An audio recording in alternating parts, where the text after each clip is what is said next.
Please welcome Jean-Pascal Tricoire, chairman of Schneider Electric, who joins Semafor co-founder and CEO Justin B. Smith in conversation.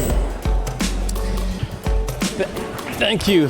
Back again, and I mean, we're very fortunate because, again, to have this perspective, I think part of the idea of the next 3 billion was really bringing together not just the public sector and the civil society leadership across Africa, the global south, but also to integrate those conversations with leaders on the ground in the private sector who are actually making decisions, making investments, and that is sort of the core connectivity that we're trying to achieve here. So we're really thrilled to have a very important actor in this area, the chairman of Schneider Electric. I want to welcome Jean-Pascal Tricoire.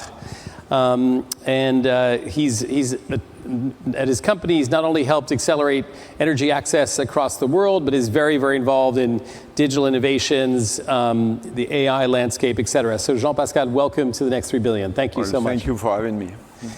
Great. Well, listen, so maybe you could just start with a little bit of an overview of Schneider Electric, just to give us a sense in this context of the next 3 billion. Look, if I try to describe Schneider, normally we are companies that you don't know because we are in all your cities, your buildings, the plants, the infrastructures, the data centers, but we are here to support the success of our customers. So you don't know us, but we power the world. So we do technology, energy technology, electrical technology. And fundamentally what we do is that we make sure that the electrons that come from the grid into any plug, going to a server, your homes and everything, is safe, it's reliable, it's efficient, and possibly green. That's what we do.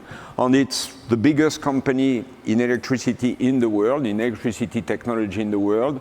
And we have digitized everything, so everything is connected, going to the cloud, generating digital twins, and applying AI on the subject of energy. And just quickly, the global sort of pie chart of your business activities? Look, buildings, smart buildings, data centers. We are the biggest provider of energy system to data centers. Yeah. AI is a big topic for us, one business of 10 billion for us. Industry on infrastructure. And the reason why we immediately partnered with you is that we do close to 50% of our business in new economies. And that is by the sheer realization that in our sector, it's not 3 billion, it's 5 billion. It's 1 billion people who don't have access at all to energy. It's 2 billion who have a poor access to energy, which means they can't develop their business, they can't get enough education, it's sort of intermittent. And 2 billion people to join the planet in the next coming 20 years. So today, 5 billion people on Earth have a correct access to energy. 5 billion in the next coming 20 years, we've got to make sure they get to the same level. And we can't do it the same way because we know also that energy is the biggest generator of carbon emissions and therefore of climate change, which is impacting in priority those same countries. So we are very passionate about new energy system in new economies. So I don't know if you're a branding expert, but should we change the name to the next 5 billion? Maybe when you speak about digital like Cisco, it may be 3 billion because today you have more people in the world having access to digital through smartphones than people who have access to energy. On my experience, I've been 40 years in the business, I've lived in developing Asia, I've lived in Africa. Access to energy is your passport to a decent life. It's a human right for everybody. And we need to bring energy to everybody. Well, that's a perfect setup for what is arguably the most critical and most important shift in the energy dynamic, the energy supply dynamic in modern history, which is the AI boom and the surging demand that is coming with it. How is this affected the outlook for the businesses and customers that you work with when it comes to accessing reliable energy sources? Look, AI is a two-phase revolution. On one side, it's consumes a lot of electricity. When you look at the big picture, it's not big, but it's spectacular. It's one data center will be 100 megawatt, 1 gigawatt, it's big. But in fact, it's only today 1.5% of the whole electricity consumption, which means less than 0.5% of the total energy consumption. So it's tiny. And projections going forward? But projection bring it to 1.5% in 2035. Still tiny. But the exciting thing is that AI is the biggest possible catalyzer to energy efficiency. And by applying AI to buildings, to infrastructure, to cities, and so on, you can save up to 30% of energy. So today, the most conservative estimation shows that actually the impact of AI on energy is 4 times more in benefits than in supplementary consumption. The realistic is probably 10 times more beneficial.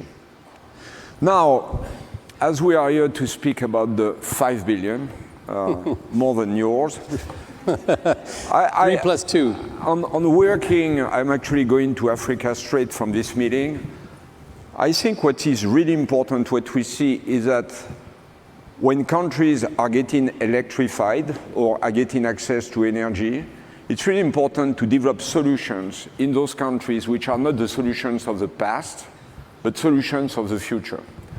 And when you look at the broad picture, and this time I'm speaking about everybody in the world, energy is going through a double transition. Transition of demand. The demand will be infinitely more electrical. We spoke about AI. We should speak about cars and mobility. They are moving to electrical in time.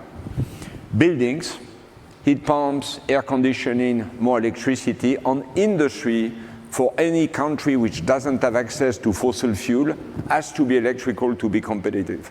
So we were all living in the past 20 years in a world that was 20% electrical, is going to be 40 to 60% electrical in 20 years' time. It's a major energy revolution. That's the demand that will pull this transformation. And then the supply used to be very monolithic, like big power plants, big grids, and everything. But we see, and we do everywhere in the world, including in the US, more and more distributed generation. So at the door of your home, of your campus, of your manufacturing, and that is connected by grids. And somebody would say, okay, smart grid, that's for the mature world. Not at all. I mean, the biggest smart grid we do today, Egypt, Thailand, we are deploying new technologies in new economies. And with that, everybody of us can generate our own energy, which can be cheaper, more resilient, more controlled. So that double revolution on demand and supply makes that when we go into new economies, we don't try to apply the recipes of the past 50 years that were deployed in Europe, say, or in the US, but we develop locally and we manufacture locally solutions which must be adapted to the special needs of countries. But many of these countries that you're talking about, sort of face the infamous energy trilemma of security issues, equity, sustainability issues. How are you thinking about balancing those factors so one isn't being sacrificed for the other? I don't think you sacrifice for the other. The first imperative is access to energy, so it would go with security. The second one is affordability, because, well, people must have affordable energy to live a decent life. And then sustainability, actually, when you work on that trilemma together, comes together with new solutions. So we don't see them as in opposition. We work, I would say, everywhere to make sure that number one, access, security, number two, affordability, or number three, sustainability. And how does electrification contribute to this question of access and enabling universal access to power? Well, the new electrification, which is intensely distributed, which we do a lot of microgrids. They can be very small. Like in India, we equip 100 million homes, right? Where there was no electricity, and you have now an inverter which is specialized on the needs of India, solar panels, storage, and everything, so that people can really start to have 24/7 electricity. When we do that, it's developed in India, and that means that the way you deploy it doesn't need a lot of time, because you just need to put into place the financing, the business model, the access, the service, and we deploy this all across the country. Then you apply the same thing and you carry it to a much larger industrial campus, and we're going to do a microgrid, which can give access to energy in a much faster way than waiting for the grid, waiting for the pipeline, waiting for the generation. At the same time, we also do the grid that connects those centralized power plants to communities. So it's not a or, it's an and, but they are fast-tracked to power that were not existing even 10 years ago. But inevitably, despite all those efforts, there are significant electrification gaps that exist. Sure. And I mean, are there any exciting, new, innovative solutions that you're working on to close it? I think the whole world, it's not that I think, I see that the whole world is working on innovation. So people are speaking about fusion. We are working on some projects, and that's great, but that's a long way away. Even SMR, small nuclear reactors, and those kind of things are going to take some time. While building a power plant with the state of the demand in the world takes a lot of time. Our really focus is to make sure that rather than always pushing back to a long-term horizon that will be taking a lot of time, a lot of money, 70% today of the needs can be addressed with existing technology, which are cheap at economic cost. They just need a different way of thinking. So I think where we should be absolutely focused, 70%. But we should be focused on deploying what we have, right? On that journey, one of the major issues is skills. Having people who know those technology, who can deploy those technology, make them maintained, supply them to their communities. So at Schneider, we have a big plan for skilling. We've trained in the past 5 years 1 million people at being electricians, plumbers, to deal with energy. And it's been great because we've realized soon that among those there are entrepreneurs. So we have created a fund where we help the most entrepreneurs of them to create their company and multiply and scale out in their communities. But the big thing of skill is really important, because we need to think different, we need to architect differently, to engineer differently. And you'd mentioned earlier the opportunities that new technologies and AI are offering when it comes to energy management and energy performance, especially when it comes to automation. Can you just unpack that a little bit more? I mean, how significant are these advances? How much efficiency is being gained, and what technologies are being deployed? Well, the number one efficiency, the number one source of energy is energy efficiency, right? You can get really high level of efficiency by deploying digital in your buildings and in your industrial facilities or in your infrastructure. I'm taking side example, but for instance, when you think about energy, energy is water. We do a lot of desalination plants in Africa particularly, or in Middle East. On those, if you have energy, on renewable energy particularly, you can get water. And that unleashes a number of economic advantages. So what we see in those is that combination of storage, decentralized generation, generators at time to back up things, grids which can connect communities in a smart manner, which are bringing the cost point to a completely different level.